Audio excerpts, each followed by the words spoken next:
Shalom. Thank you for joining us on this journey of discovery through the book of Deuteronomy. Shalom and good morning to all of you. Welcome back to our study in Deuteronomy. We are so excited to get back into the heart of this book. And today we are looking at many of the laws starting from chapter 19. But last week we ended at chapter 18. And there was this one verse that I thought I'd just go back. It says in chapter 18, verse 18, I will raise up for them, this is God saying, a prophet like you, that is like Moses, from among their brethren. Okay, so God is going to raise up a prophet like Moses. And this is what God says. And will put my words in his mouth, and he shall speak to them all that I command him. And I thought that was really a good way to start, because when you think about God saying that, who do you think of? You think about Jesus, because in Jesus, John chapter 12, verse 49 to 50, that was exactly, and actually I thought, or maybe, who's reading today? Seng Yen? Okay, Titus reading for us, John chapter 12 verse 49 to 50. Okay. John chapter 12 verse 49 to 50. For I have not spoken on my own authority, but the Father who sent me gave me a command, what I should say and what I should speak. And I know that his command is everlasting life. Therefore whatever I speak, just as the Father has told me, so I speak. So really this is a very good indication for us that in Jesus' ministry, it's very clear that Jesus was often thinking about Deuteronomy. This is just an encouragement for us who are today, and today as we are recording this is actually the day after the rabbinic Yom Kippur, depending on how you count. The Karaite Jews count today as Yom Kippur. So, this is a time when we're thinking about the heart of God. And Jesus was constantly thinking about Deuteronomy, as you can kind of see from this example. But with that, we're going to jump straight into chapter 19. And in Deuteronomy chapter 19, what you find is a whole bunch of laws. And in particular, now we have this law. When the Lord your God has cut off all these nations whose land are before you. Basically, let me just kind of cut to the chase. You set up cities of refuge. Okay, so there are some cities of refuge that you're supposed to set up. 3 of them are on the east side of the Jordan, and this would be the Golan, Ramoth, and Bezer. And on the west side of the Jordan, which is modern day Israel today, is this in the north, Kadesh, Shechem in the middle, in Samaria, today Samaria, and Hebron in the south. So you have these cities of refuge that are spread throughout the place, so that some people can. So what kind of people would go to a city of refuge? So you look at the text.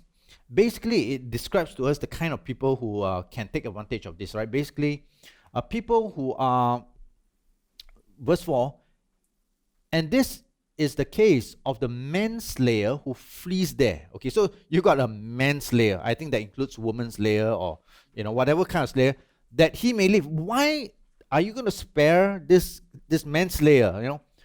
Whoever kills his neighbor unintentionally. Okay, so what this is modern law, you call it manslaughter, right? So maybe in a fit of anger, you didn't plan to kill the guy, but maybe you're just fighting and accidentally in the scuffle, he falls down, he knocks his head on a rock and he dies unintentionally. Now this is really interesting because I think it gives us a slight nuance, because this law in the Old Testament is an eye for an eye or a tooth for a tooth, and this was the law of the day. It's called the law lex talionis, the law of talionis. I can't remember what that actually means, but basically an eye for an eye. So the Bible is actually a little bit more discerning. It's not just an eye for an eye, it considers the motive of the heart. So here it considers 2 things. First, the intention of the person was not to kill, but due to criminal negligence, or maybe drunk driving, right? We'll think, wow, the drunk driver, he shouldn't have done it. But, well, it was careless. It was a mistake. It was unintentional. He didn't go out that night thinking, I'm going to kill somebody, right? Secondly, the second consideration is you should not take vengeance. Because now there are other people who is angry with this person and they want to kill him intentionally, right? So in order to prevent this secondary problem, you have all these cities that people can run to. And I think that's good because it really reminds us that the law of God is actually discerning, and it concerns the intention of the heart. Is always thinking about that, right? In this chapter, verse 5, it gives this example. It says, if a man goes to the woods with his neighbor, okay, so you're going out to the wood, you're working to cut timber, and his hand swings a stroke with the axe to cut down the tree, and the head slips from the handle and strikes his neighbor, so he dies. So that's an example of accidental, you didn't mean to do it, but you accidentally do it. And in 2 Kings chapter 6 verse 5, you have something similar. This guy was cutting, but fortunately in that case, the axe head fell into the water and did not hit anybody. So seems like those days this was a very common thing. You go chopping tree, must wear helmet. Okay. Verse 10, lest innocent blood be shed in the midst of your land, and the Lord your God is giving you as an inheritance. Okay. So the whole idea is that this person who kills someone accidentally, if you kill him, you are still shedding what blood? Innocent blood. That means in the eyes of the Lord, this guy is actually innocent, even though he might have accidentally committed a grievous problem of taking a life of another person, right? So I think that's really quite interesting. I think this goes on to show something quite useful for us, right? So if you have your Bibles, Exodus chapter 21, something interesting for us to discuss, right? Verse 22 to 25. If men fight and hurt a woman with a child, so that she gives birth prematurely, yet no harm follows, he shall surely be punished accordingly as the woman's husband imposes on him, and he shall pay as the judges determine. But if any harm follows, then you shall give life for life, eye for eye, tooth for tooth, hand for hand, foot for foot, burn for burn, wound for wound, stripe for stripe. Okay, so this is really quite interesting. Also, here's more case law, right? So now you have these two guys who are fighting, I don't know, for whatever thing, and the pregnant wife of one of the guys standing nearby. So in the course of this fighting, maybe they are doing some fancy move, accidentally hits the woman. And so now the question is, if you hit a woman and you cause her to give birth prematurely, right? So if the child is fine, it's okay, then you just have to pay. So stop fighting already, and now it's pay fine time, right? So now you have to pay some compensation that the man requires. But look at that, that's the second part. If any harm follows, what does that mean? If any harm follows, problem means if the child dies, right? So what happens if the child dies? So it goes on to say, meaning that you should give eye for eye, tooth for tooth, hand for, okay, basically life for life. So that's the lex talionis, right? Now, the reason why I bring this up is because it's sort of related to these cities of refuge, if you can run there in time. But also the law is a life for a life. So that means if the baby dies, what happens to the man? He dies. Okay, so why is this interesting for us? Because in our context, there's a whole debate, of whether the baby, unborn baby, is alive or not, right? So if you really look at this law, sometimes you get these clues that in this context, it would seem that the unborn child is counted as a life that would be equivalent to the life of a living person, and it still applies life to life. Right? Something for you to think about.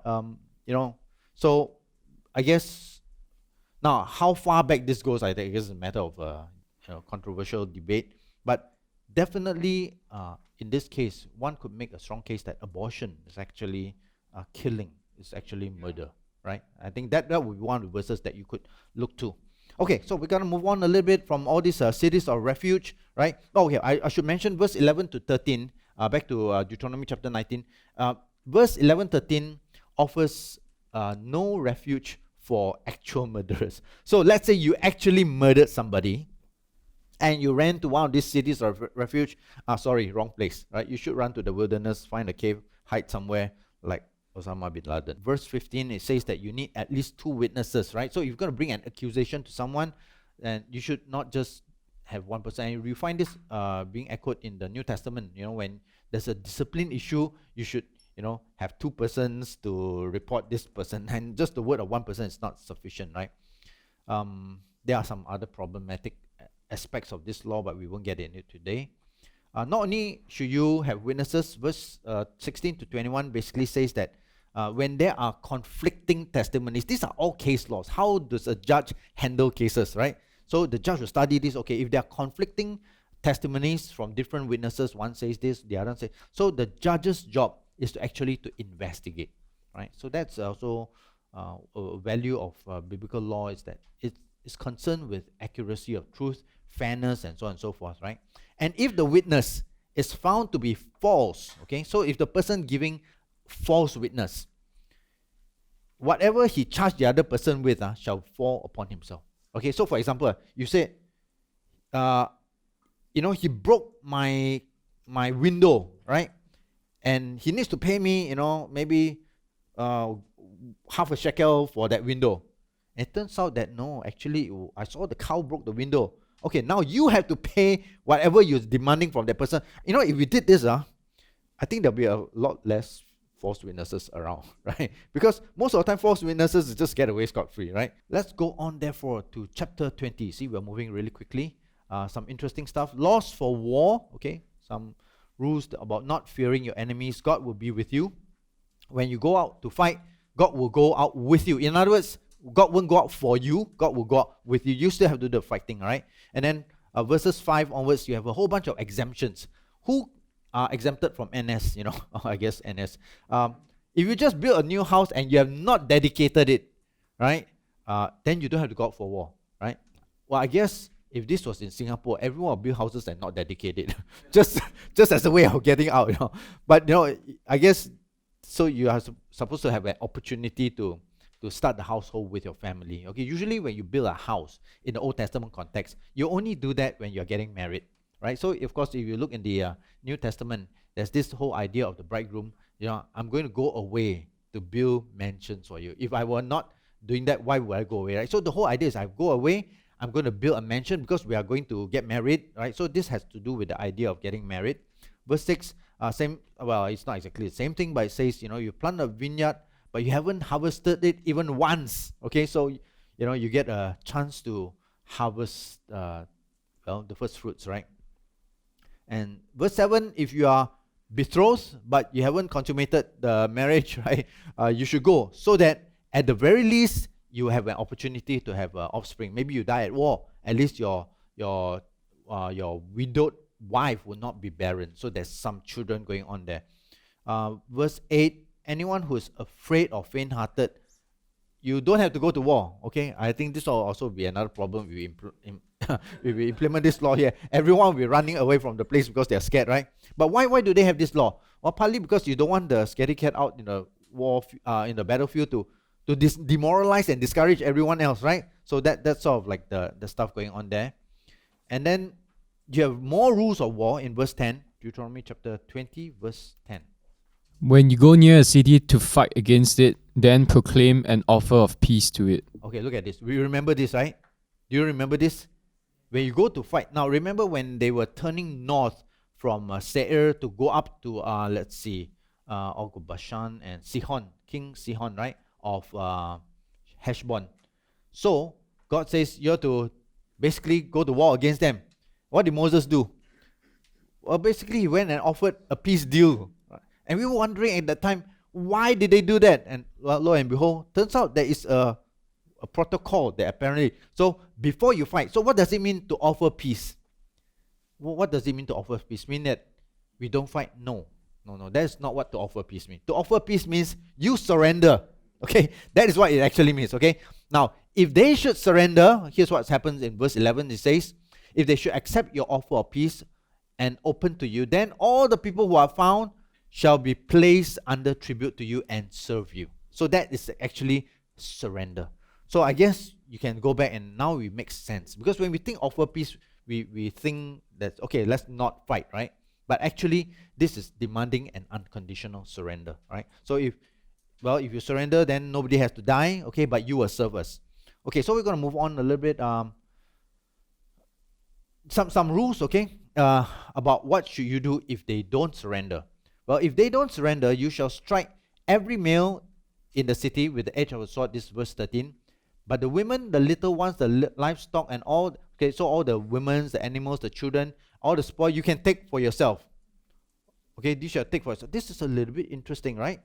Because, well, we had some other laws that says you must utterly destroy everything. And here you have, and so what actually is going on here? Well, it's actually different kind of cities. You look down to verse 15. It says, thus you shall do to those cities which are very far away from you, which are not of the cities of the nations. In other words, this has to do with cities not in the land of Canaan itself.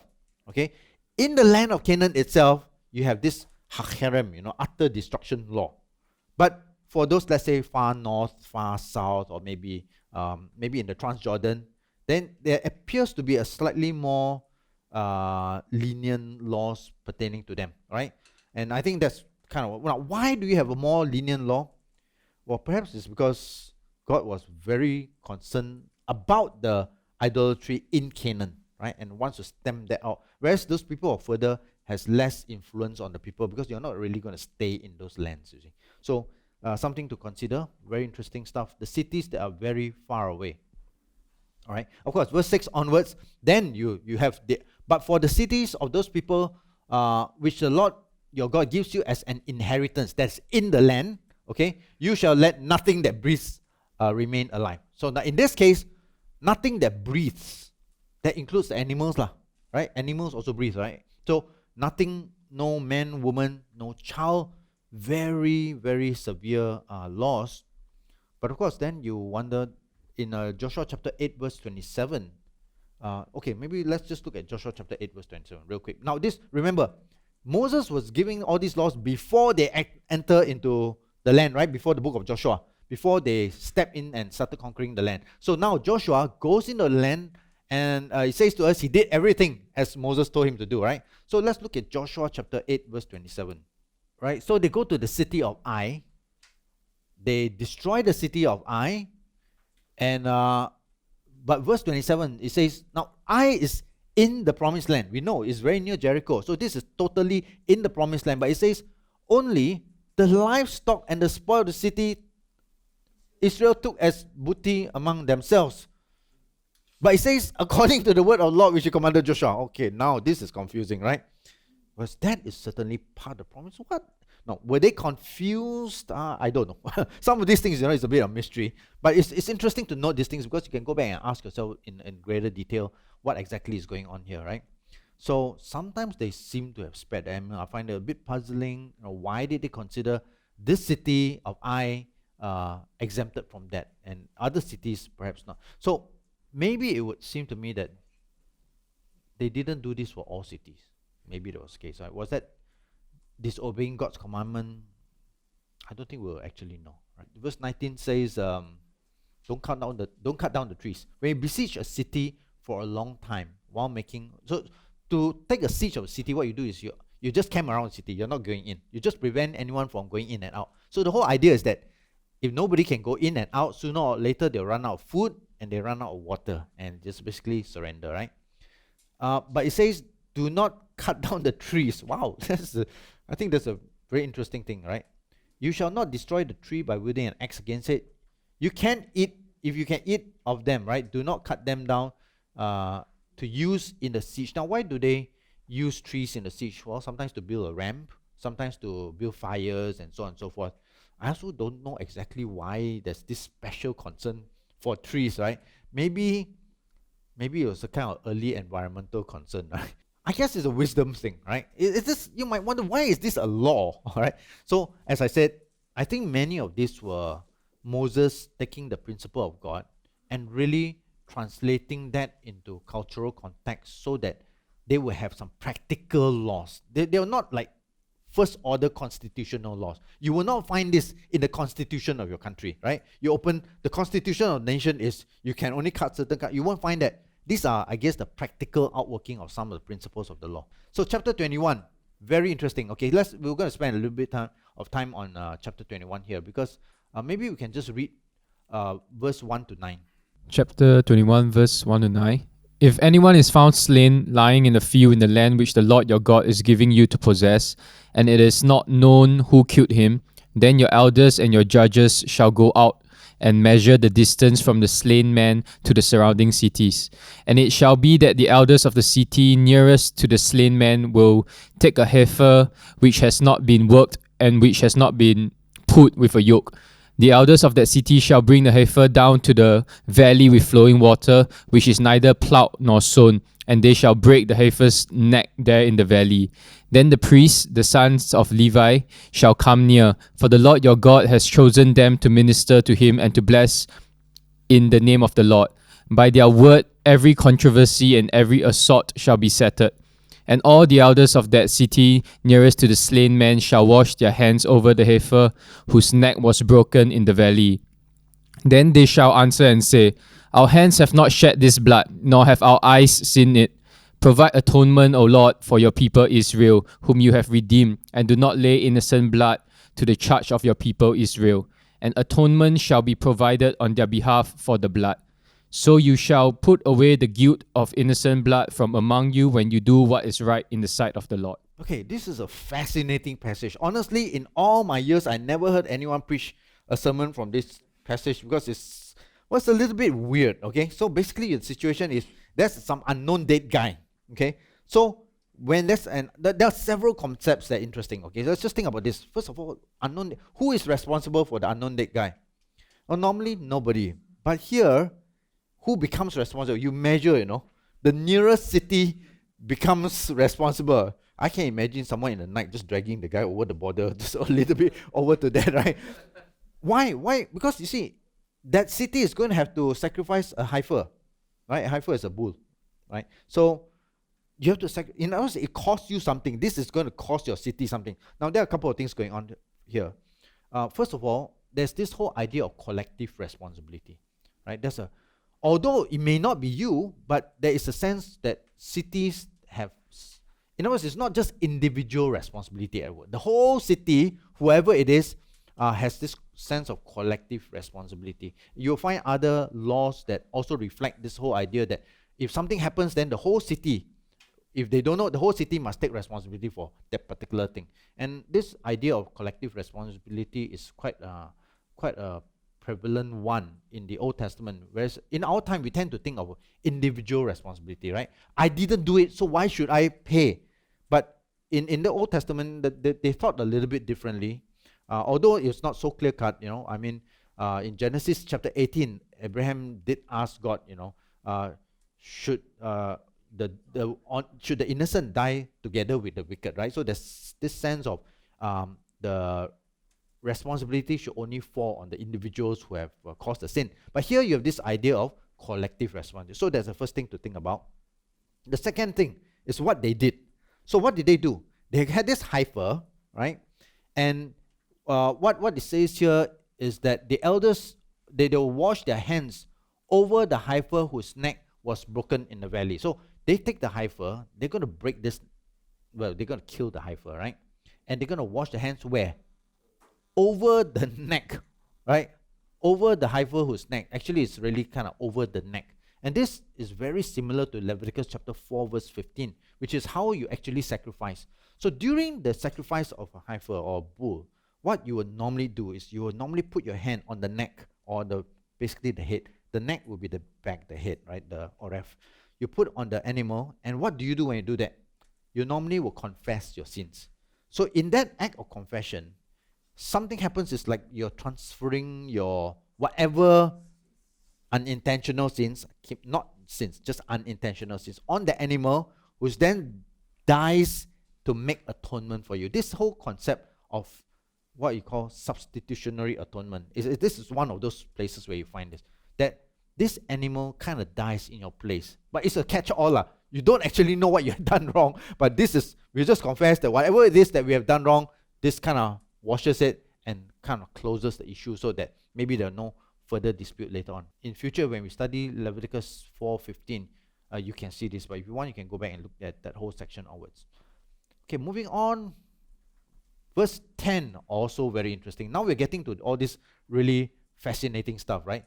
Verse 10 says, when you go to war against your enemies and the Lord your God delivers them into your hands, you take them captives. Okay, so you take one of these cities captives. It has to be one of those cities that are far away, right? Because, look, there are no captives if they are those cities in the promised land. You're supposed to kill all of them. So presumably, this is one of those far away, maybe out in Sidon in the north, maybe out in Lebanon. Okay, so you are there, you take them captive, and you see among the captives, get this, a beautiful woman, okay, and you desire her and would take her for your wife, okay. So maybe in the middle of killing and whacking down the whole city, you see this woman and say, "Ayah, sayang lah, this one maybe wife material, right?"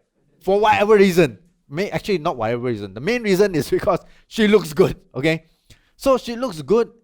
So what do you do? Okay, here is where you get into a whole bunch of super interesting. First, you actually can take them as a slave, right? So does that mean that the Bible endorses the concept of slavery? And a lot of people will say this, So what is going on? Clearly there were slaves in the Bible, right? And you do take some of these people. We read some passage about bond slaves as well. So there were slaves in the Bible. Why didn't, I guess during those days, as we were mentioning, slavery had a social function. These are very poor people who could not feed for themselves, right? They could not survive. Slavery was a way by which they actually gained some sort of support and covering. And after some years, they are released anyway. Okay, so it's not like lifelong slavery, except for the bond slave. That was what we did in the last episode. Okay, one of the last few episodes. But in this case, it's a bit different. It's not a slave now. You're going to take this person as a wife. Does she have any say? I wonder. Well, I guess between being killed or being a slave and being a wife, it's sort of like not much of a choice, right? In any case, suppose she says yes. Okay, I'll marry you. I've got nothing to lose out here. Now in verse 12, this is what it says. She shall put off the clothes of her captivity, remain in your house, and mourn her father and her mother a full month. Why is she going to mourn for her father and mother? They're probably killed. All right, that's right. They were probably killed in the battle. So she will mourn for them, right? After that, you may go into her. That's the nice way of saying you will, have relations with her and be her husband. Now, you got to remember, today when you want to get married, you go to ROM, you sign this, you sign that, you do all these things, maybe have a wedding in church. Those days, the way you marry someone is basically you just take the woman and that's how you get married, okay? And if you've done that, you're married, okay? So, now, the part that you want to see is verse 12. It says, you shall bring her to your house, and she shall shave her head and trim her nails. What do you think that's all about? Mourning, right? So not because she's dirty, right? Maybe a lice problem, okay? Well, maybe it was a health issue, but she will shave her head. But do you remember Deuteronomy chapter 14, verse 1? So quickly look at Deuteronomy. We already covered this, but you've probably forgotten. Okay? It says, you are the children of the Lord your God. You shall not cut yourselves, nor shave the front of your head for the dead. Right? So you shall not mourn the dead. So here we have an example where it is an indication of the practice of the nations around you. Among their practices is in fact to shave their heads for the dead. Now, does that mean shave completely bald like Kojak? Some of you are too young to know who's Kojak. But to be completely bald, very likely is just to shave the front of the head as an act of mourning. So it would appear here that you have this provision, okay? Before you get married, so you're still a pagan, okay, you want to mourn your father, we'll also give you an allowance. You mourn your father in the way that you feel most comfortable. But after that, you are married already, right? So no more the kind of, now you have to keep the law. Very interesting. You don't see this hard or harsh application of the law. You see almost as if, there's application of law, very important, very harsh sometimes. But now and then you see this little bit of leeway given for people who don't fully understand yet. Because here's someone who is a pagan. She won't understand. She only knows how to mourn in one way. So that's, that gray area between someone and... So, in the process of someone becoming a Christian, they may not know everything yet, right? So along the way, it would seem that the Bible exhibits that sort of thing. I guess some people may disagree, but that's just what it looks like, okay? So anyway, we kind of move on. You marry the person. You thought, okay, she looks good. And then it shall be that, verse 14, if you have no delight in her. Okay, what is going on here? Right? Maybe after you marry her, you found that, wow, she really, I don't know, man, she snores really loudly, or maybe she nag non-stop, or whatever reason, now you kind of have buyer's remorse, okay? You kind of marry her, I shouldn't have done that. I really should. I don't like her, right? So what happens? It shall be that you shall set her free. Wow, look at that. What does that even mean? You shall set her free. Shalach. That word here, free, set her free, is shalach. Shalach means what? Release her. It is also the word that's translated divorce her. That is actually what literally this means. You shall divorce her. Okay. Now, if you divorce her, right, you shall certainly not sell her for money because she's not a slave. She was your wife, right? So this person now has already gained normal citizen status, right? So you cannot just, okay, no, I don't like her, now I changed my mind, I already kind of slept with her, now I just want to sell her. No, she's free now. She doesn't belong to you, because that's what shalak divorce means. When you divorce someone, you release the person from whatever covenantal clause. This person no longer belongs to you, is free to do whatever that person wants to do, right? But you should not treat her brutally because you have humbled her. Now that's just a euphemism for saying that you slept with her or you've taken her virginity, okay? I need to keep this whole thing PG-18, so I won't go too much into all that. But there was another person in the Bible that you have this situation. Don't you remember? In Genesis chapter 21. Remember when Abraham took Hagar? Because, Sarah couldn't have a child. So, he took Hagar and had a child, Ishmael. Then what happened afterwards? Sarah was not happy, right? I mean, this whole situation. So, could have been one of the reasons. Took no delight in her. What did they do to Hagar? Send her out. Yishalakta, that's the same word. Literally divorced her. Not just you're still my wife, but you stay in another town. Actually, that word there is to release her, to divorce her. And that's probably why afterwards you hardly hear about Hagar anymore, right? So, something to think about, very interesting, right? And of course, now it gets even more interesting, right? And complicated. Verse 15. I shall have Titus read this for us. Deuteronomy chapter 21, verse 15. If a man has two wives, one loved and the other unloved, and they have borne him children, both the loved and the unloved, and if the firstborn son is of her who is unloved, then it shall be on the day he bequeaths his possessions to his sons, that he must not bestow firstborn status on the son of the loved wife in preference to the son of the unloved, the true firstborn. Okay, we can just pause there for a second, right? So basically, before you even can jump into the whole who's unloved and unloved, all that stuff, if a man has two wives, right? Okay, what's going on here? I mean, it's obvious that in those days, polygamy was a thing. It was a thing, right? And there's no number set on how many wives. I mean, in some religions, there is a limit on how many wives you can have. Actually, in this context, at least, I think the limit is how much you can afford, basically, or how much you can put up with it, right? So it is not surprising that you find even people like David, which is a very one of the most so-called revered characters in your Old Testament, having up to 6 wives, I think, at least. Okay, not this is the early stage. Later on, you don't know how many political concubines and all that. We certainly had concubines in addition to the wives, and of course, his son Solomon really did the best, right? So yeah, that is a reality. I think it doesn't help us to kind of deny, no, all these words.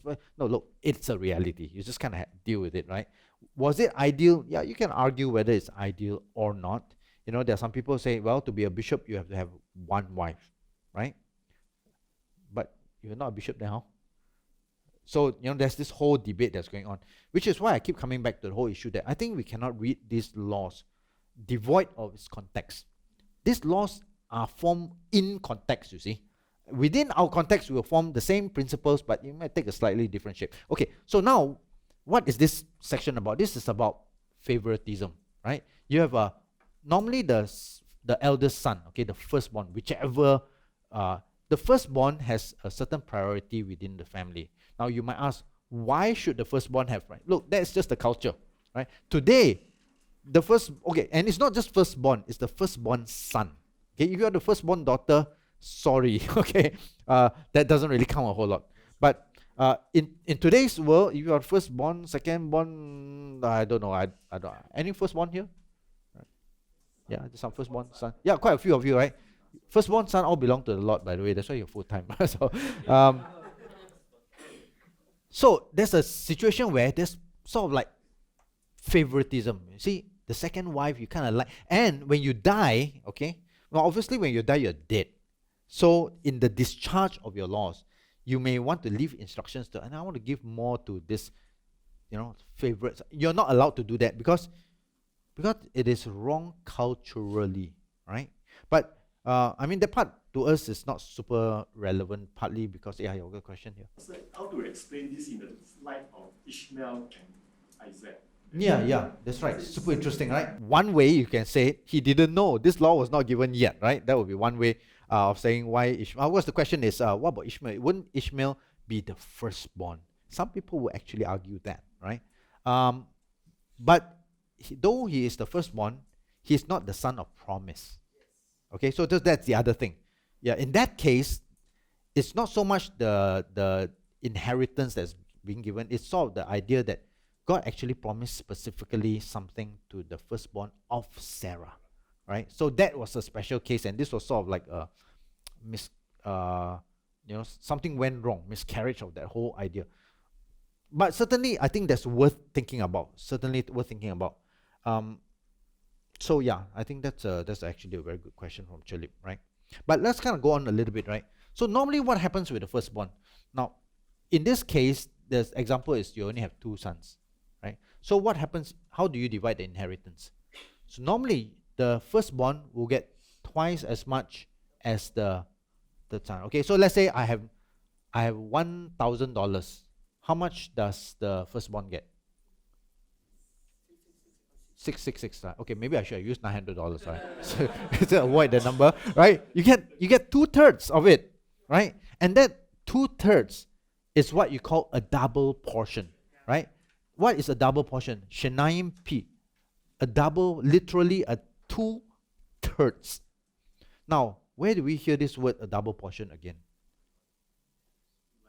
Elijah wanted a double. So some people say double portion means twice as much as Elijah had. No. That wasn't, it's not talking about quantitatively twice Elijah. If anything, it will be 2/3 of what Elijah had. But basically, he's saying that I want to be your rightful heir, right? Your firstborn heir. So this whole idea of quantizing the thing, I think is probably a bit wrong. But it's interesting because, from here we get into that. Okay, and we are at 40 minutes, so we're going to wrap this up here, and we're going to continue in the next episode as we look at the stubborn son, okay? What happens to stubborn kids?